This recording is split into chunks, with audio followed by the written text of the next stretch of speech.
It's a leak!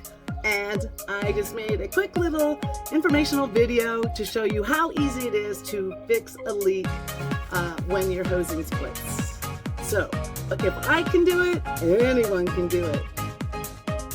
Okay, you're probably thinking, what tools do I need to fix this leak? Well, I've got you covered. First, you're gonna need a shovel. That's right, this one's been around the block, my favorite.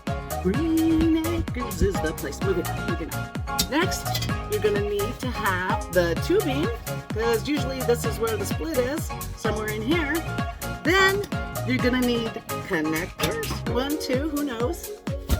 And last but not least, your cutters. All right, tubing cutters.